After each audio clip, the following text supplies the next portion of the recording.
آ جاؤ ساتھی آ جاؤ سیکھ لیں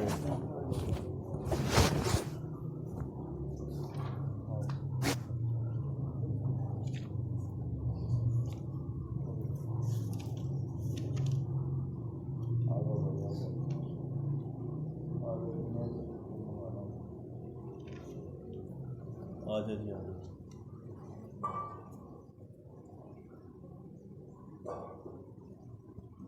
اتنا قریب ہو کے بیٹھے ہیں انشاءاللہ اللہ اتنے ہی دلوں کو جوڑیں گے.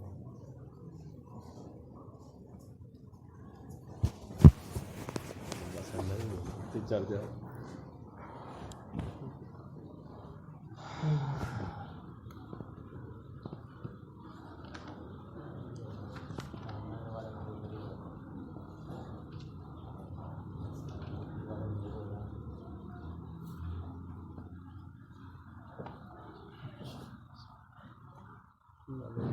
نبی اکرم صلی اللہ علیہ وسلم کا ارشاد ہے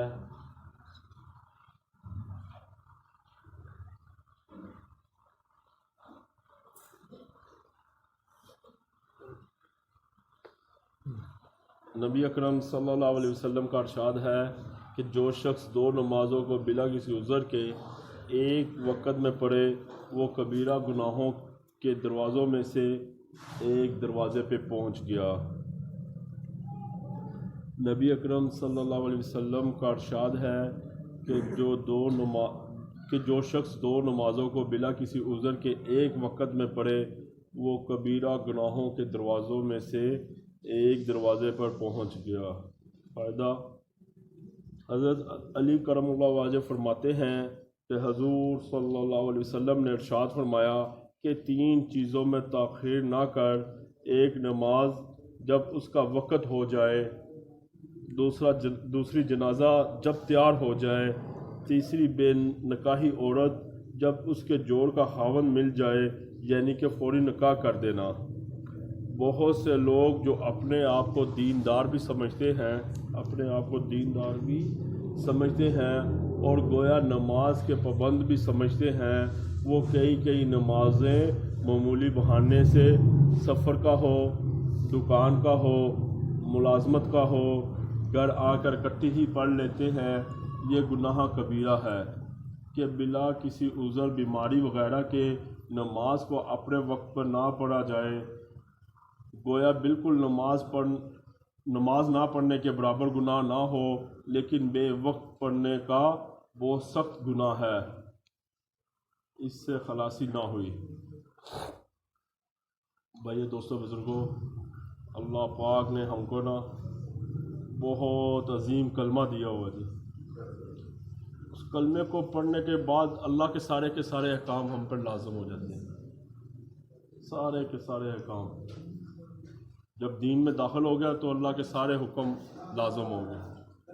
تو اس میں یہ سب سے بڑا حکم اللہ کا نماز کا ہے، سب سے بڑا حکم. صحابہ کرام کو جب نماز ملی نا، ان کو پتہ چل گیا تھا کہ نماز میں کچھ ہے. وہ سمجھدار تھے. پھر انہوں نے اپنے سارے معاملات اس نماز سے حل کروا کے دکھائے. آج ہماری نمازیں بھی ایسی ہیں نا، کیونکہ اللہ پاک نے ان کو سمجھ بوجھ دے دی ہوئی تھی. آپ صلی اللہ علیہ وسلم کی صحبت میں تھے. آپ صلی اللہ علیہ وسلم نے پہلے تو 13 سال تو محنت یہی فرماتے رہے لوگوں میں کہ اللہ سے ہوتا، اللہ کے غیر سے نہیں ہوتا. نماز کا بھی پیغام نہیں ملا تھا. نماز تو 11ویں 12ویں سال میں ملی. اللہ نے آپ صلی اللہ علیہ وسلم کو نماز کا تحفہ دیا. تو جب نماز ملی صحابہ کو تو صحابہ خوش ہو گئے. تو انہوں نے ایسی نمازیں پڑھی کہ جاندار شاندار نمازیں تھیں ان کی. اپنے سارے مسئلے حل کروا لیے نماز کے ذریعے سے. آج ہم بلا کسی معمولی بہانے سے نماز کو ایسے چھوڑ دیتے ہیں کہ یہ کوئی چیز ہی نہیں ہے. چھوٹی سی معمولی سی بھی بہانے سے ہم نماز کبھی اکٹھی پڑھ لیں گے کہ ہمارے ہاں نماز کی وقت ہی نہیں ہے. اہمیت ہی نہیں ہے.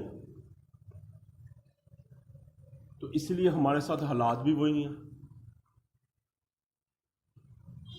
جنہوں نے نمازوں کو وقت پر رکھا، اس کو پورے طریقے سے ادا کیا، اللہ نے ان کو ساری دنیا میں چمکایا. ساری دنیا میں چمکے. کیا کیا کچھ صحابہ کے پاس نہیں تھا. باغ میں نماز پڑھ رہے ہیں، ایک پرندے کی وجہ سے نماز اوجل ہوئی تو باغ صدقہ کر دیا کہ اس کی وجہ سے میری نماز میں خلل پیدا ہو گیا. ایسی نمازیں تھیں ان کی، جاندار شاندار نمازیں تھیں. اور ان کی نمازیں کیوں نہ شاندار ہوتی، انہوں نے آپ صلی اللہ علیہ وسلم سے صحبت لی ہوئی تھی. آپ صلی اللہ علیہ وسلم کے پاس بیٹھے تھے، بیر راست لے رہے تھے ان سے. پھر انہوں نے پورا حق ادا کر کے دکھایا. تو آج ہماری بھی نمازیں ویسے جاندار شاندار ہو جائے، اس کے پیچھے محنت ہے. نمازوں کو بنانا پڑے گا، مشق کرنی پڑے گی، اپنی نمازوں کو علماء کرام کے آگے پیش کرنا پڑے گا، سیکھنی پڑیں گی. آج بھی اللہ والے ہیں جو نمازوں کو اچھے طریقے سے پڑھتے ہیں. تو یہ ختم نبوت کے صدقے، یہ جو دعوت و تبلیغ والا کام ہے نا، جس نے کلمہ پڑھا ہے نا، لا الہ الا اللہ محمد رسول اللہ، یہ اس کے ذمے ہے. یہ اس کے، آج ہم نے سارے کام اپنے ذمے لیے ہوئے ہیں کہ یہ میرے ذمے، یہ کام ہے جو ہم اپنے ذمے نہیں لے رہے.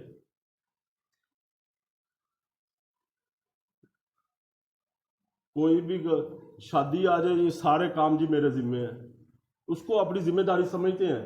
اس ذمہ داری کو ہم اپنی ذمہ داری، ابھی 100 سال ہو چلے یہ دعوت تبلیغ کے نام سے کام شروع ہوا، تو ہم آج بھی اس کو اپنی ذمہ داری نہیں سمجھ رہے.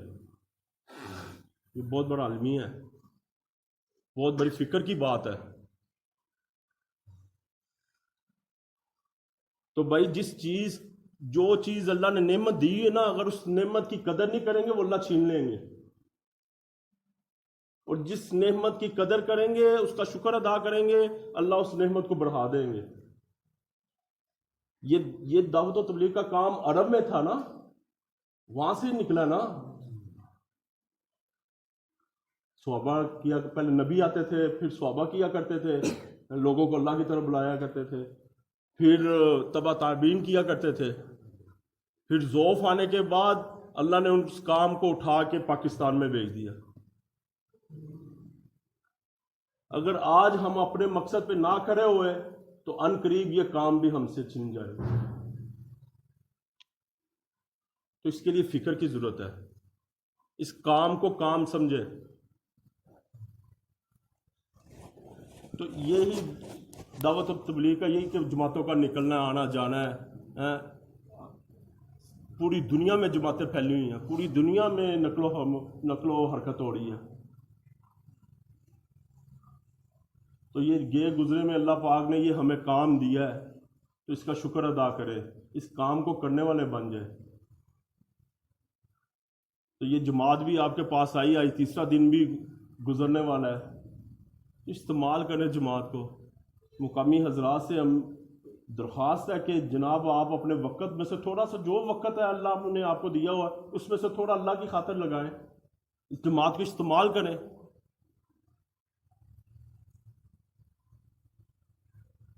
یہ تیسرا دن ہو گیا یہی کہتے کہتے کہ ہمیں ملاقاتیں کروائیں، جن کے 4 مہینے نہیں لگے، جن کے پاس سہ روزہ جن کا رہ گیا ان کا سہ روزہ لگے. جماعت کو استعمال کریں، انشاءاللہ اللہ پاک برکت دیں گے جی. تو اس کے لیے کوشش کریں گے نا آپ. بسم اللہ الرحمن الرحیم. الحمدللہ رب العالمین.